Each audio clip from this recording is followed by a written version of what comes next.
Jó napot kívánok! A Sopron Televízió Mozaik című műsorát látják. Az osztrák szociális rendszerben komoly változások történtek január 1-től, ezt elsősorban azok érzik a bankszámlájukon és a saját bőrükön, akik Ausztriában dolgoznak, hiszen készhez kapták az első csökkentett családi pótlékot a családok. Itt van velünk Sárdi Tamás, tanácsadó. Szervusz, köszöntelek! Szia, üdvözöllek, köszönöm a meghívást! Milyen változás lépett életbe január 1-től, mi az, ami eléggé fájóan érinti a magyar családokat? Hát úgy érzem, a leginkább fájó pont a családi pótléknak a csökkentése, amit már több mint egy éve ígér az osztrák kormány, illetve az új osztrák kormány ígért meg 2019. január 1-től, ezt be is tartotta. Ez egy indexálási rendszer, ami nem csak a magyarokat érinti, hanem az összes olyan kelet-európai munkavállalót, akiknek gyermekei nem Ausztriában élnek. Nekik egy indexálási rendszer szerint a családi pótlékot jelentősen lecsökkentették.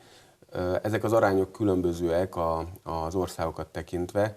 Magyarország viszonylag rosszul jár, mivel itt nagyjából lefelezik a családi pótlék összegét a korábbiakhoz képest. Igen, ugye azt szokták mondani, hogy életszínvonalhoz kötik a családi pótlék összegének megállapítását. Ez pontosan mit jelent? Hogyan számolják? Ez egy érdekes rendszer. Az Európai Unió tagállamainak plusz Svájcnak van egy árszínvonal rendszere. Egy átlagolással gyakorlatilag egy indikátorszámot kap minden ország árszínvonalat tekintve. Például Németország 103-as számmal rendelkezik, Ausztria 109-el, Magyarország pedig, ha jól emlékszem, 56-tal, és ezért ennek megfelelően csökkentik a különböző tagországoknál a családi pótlék összegét. De érdekes, mivel például Svájc, ahol a legmagasabb ez az indikátorszám, ő 161-es indikátorszámmal indult ebbe a történetbe, ott kifejezetten jól járnak a svájci gyerekek, illetve a szüleik, mert ők egy többletet kaphatnak ezáltal. Például Bulgária fog a legrosszabbul járni, mert nála az indikátorszám 47,7 pontosan. Ugye vegyünk konkrét példákat, mondjuk egy családban van 2 gyerek, akik itt Magyarországon, mondjuk Sopronban élnek, az egyik szülő vagy akár mindkettő Ausztriában dolgozik. Ők mennyit kaptak mondjuk még decemberben, és mennyire változott ez az összeg januárra? Körülbelül összegeket tudok mondani, mivel a gyerekek életkorától és számától függ a családi pótlék összege. Ha mindkét szülő kint dolgozik, vagy nincsen magyar munkaviszony egyáltalán, akkor nagyjából 2 gyerek után ez olyan 380-400 euró volt, és ennek most jelenleg körülbelül a fele, picivel több, mint a fele az az összeg, ami kiutalásra került. Rosszabbul járnak azok, akik különbözetet kapnak, mondjuk az anyuka Magyarországon munkaviszonnyal rendelkezik, vagy rendelkezett, mivel itt abból az összegből vonják le a magyar családi pótléknak az összegét, ami már a csökkentett összeg. Tehát náluk ugye nem 56%, hanem körülbelül 43-45% lesz az, amit egyáltalán megkapnak így, mint különbözeti kifizetés. Ugye a ti irodátok osztrák ügyek tanácsadásával foglalkozik. Mekkora a visszhang, mik a tapasztalatok, mekkora a felháborodás? Hát ugye ez már régi történet, régóta érdeklődnek ezzel a családi pótlék csökkentéssel kapcsolatban, mivel az osztrák médiából ez folyamatosan visszaköszönt. Annyira már nincsenek meglepődve, természetesen az első új kifizetések után nekünk is gyakrabban csörgött a telefonunk.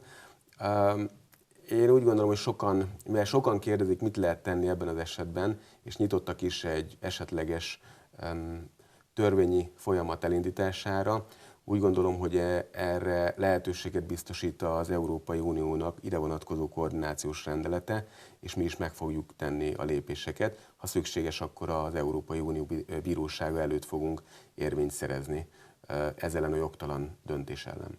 Ugye nézzünk egy kicsit a háttérbe vissza, ugye ez egy osztrák kampányígéret volt tulajdonképpen, amit be is tartottak. Miért lépték ezt meg? Én úgy gondolom, hogy ez egy politikai kérdés. A osztrák kancellár Sebastian Kurz ezt megígérte a választóknak a választási kampányban, és ugyanúgy be is kellett neki tartania. Erre válaszul biztos vagyok benne, hogy tudták, hogy az Európai Unió is lépni fog, hiszen ugye ez egy kötelezettségszegési eljárás, ami szerződést ők aláírtak, azzal ez teljes mértékben szembe megy, és ezt az Unió sem fogja hagyni. Kérdés, hogy ezt hogyan fogják a későbbiekben lekommunikálni. Én 99,9%-ban biztos vagyok abban, hogy ezt a döntést vissza kell vonniuk elő vagy utóbb. Ugye azért ez rengeteg országot érint, tehát nem csak mi magyarok vagyunk érintettek ebben az ügyben. Várható itt valami összefogás és egy közös fellépés? Hát ugye már indított is Magyarország meg Románia kötelezettségszegési eljárást. Mi várható szerinted? Mit jósoltok ti? Hát én bízom benne, hogy maga az Európai Bizottság is hivatalból fellép az intézkedés ellen. Ehhez még ugye a kelet-európai tagországok, akik jelentős számban munkavállalókkal képviselik magukat Ausztriában, így ugye Románia, Magyarország, Szlovákia, Lengyelország szintén fogja kezdeményezni ezt a kötelezettségszegési eljárást. Én ezért remélem, hogy ez még idén visszavonásra is fog kerülni. De várjuk a fejleményeket, január 24-én van a következő forduló az Európai Bizottság részéről. Kérdés, hogy ők most mit fognak lépni ebben a kérdésben. És hát körülbelül 40 000 magyar családot érint, ne felejtsük el, tehát rengeteg gyereket érint. Egy más téma, családi adókedvezmények is változtak Ausztriában, erről mit lehet tudni? A családi adókedvezményeket teljesen átalakították, mondhatni megreformálták. Korábbi adókedvezmények, így a gyerekek után járó adókedvezmény, ez a Kinderfreibetrag, illetve a gyerekeknek például a óvodai költségek megtérítését célzó adókedvezmény, ezek kiestek, és helyette egy egységesített, úgynevezett Familienbonus Plus lép életbe, ami elsősorban, és úgy gondolom, hogy kifejezetten a magasabb jövedelmű munkavállalóknak biztosít kedvezményt. Mondhatjuk, hogy 1300-1400 euró fölötti nettó jövedelemnél mérvadó ez. Maximálisan azt tudja kihasználni ezt az adókedvezményt egy gyerek után, akinek legalább 1700 eurós nettó fizetése van.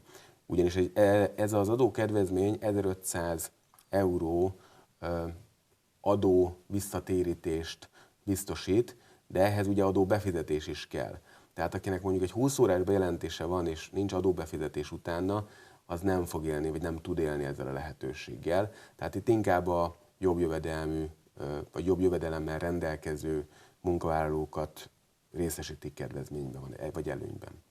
Akkor mondjuk, ha összegeket nézünk, akkor ez a magyaroknak nem biztos, hogy egy jó kedvező lépés volt, illetve ez azokra is vonatkozik, akiknek a gyereke itthon él, tehát ez nem függ lakhatástól, illetve hogy hol van a bejelentett lakcím.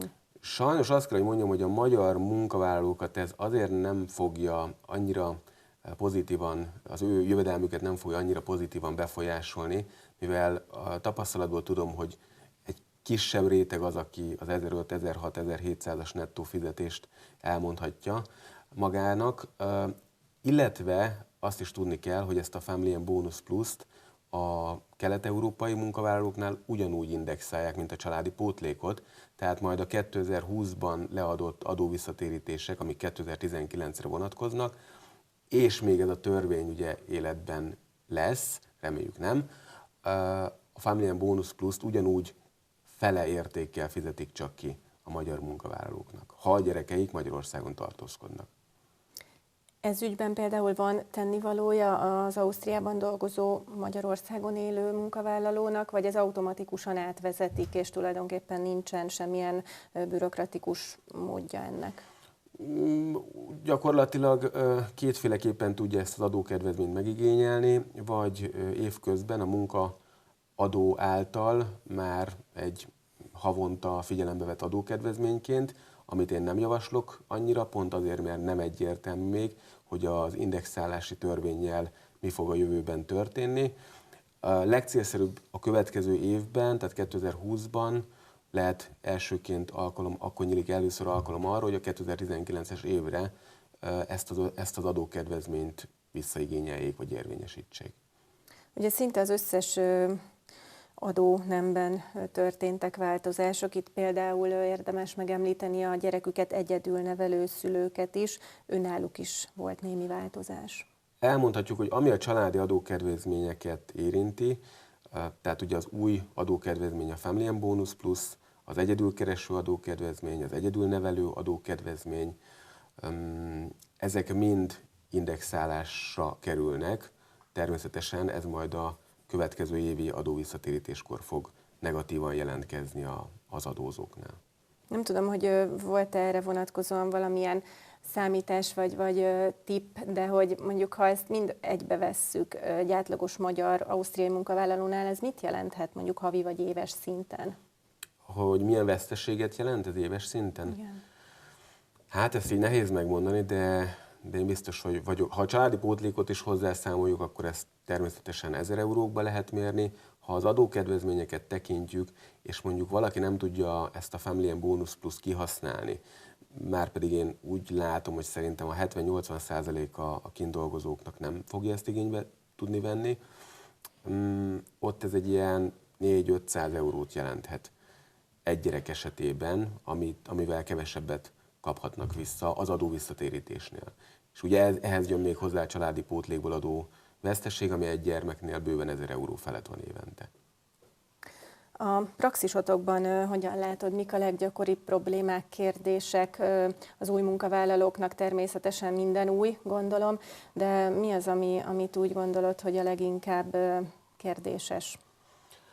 Hát a leggyakrabban a társadalombiztosítási kérdések fordulnak elő, tehát ha kimegy valaki dolgozni, hogyan lehet biztosított Magyarországon, ha ingázik, ha nem ingázik, ha a családja Ausztriába költözik, ők hogyan lehetnek ott biztosítottak. Ezekben a társadalombiztosítási, egészségügyi ellátási kérdésekben alaposan szoktuk tájékoztatni az ügyfeleket, mert fontos erre felkészülni, nem utólagosan menteni a dolgokat, hiszen gyakran előfordul, hogy valakinek több százezeres tartozása halmozódik föl a magyar adóhivatalnál, akik ugye ezeket a társadalombiztosítási összegeket beszedik, és esetleg a munkavállaló elfelejtette tájékoztatni a magyar hatóságokat arról, hogy mondjuk Ausztriába költözik. El tudod ezt képzelni egyébként, hogy a családi adókedvezmény csökkentése miatt most aztán tömegek mennek majd ki ottani lakcímet, vagy mondjuk ott bérelnének lakást, hogy teljes összeget kapjanak? Tehát van ilyenről szó, vagy van ilyen tendencia? Érdekes, mivel nekünk van már olyan ügyünk, ahol olyan családnak is lecsökkentették a családi pótlékját, akik egyébként kinti lakcímmel rendelkeznek, és kint is élnek, tehát a gyermek is kint lakik a szüleivel. Itt mindent bekér az adóhatóság. Ki kell jelentkezni Magyarországról teljes mértékben, mind a TB rendszerből, mind pedig a lakcímről. Teljes mértékben állandó lakcímet és lettelepedést várnak el a munkavállalóktól, csak úgy fogják megadni a családi pótlékot. Tehát, hogyha valaki ne talán ezzel trükközni szeretne, azt nem javaslom, mert nem fog tudni megfelelni az osztrák adóhivatal feltételeinek. Sári Tamásnak köszönöm, hogy itt volt és megosztottad velünk ezeket az információkat. Köszönöm a lehetőséget. Önöknek köszönjük a figyelmet, a Sopron Televízió Mozaik című műsorát látták. Ezt a beszélgetést visszanézhetik a sopronmedia.hu oldalon. Viszontlátásra!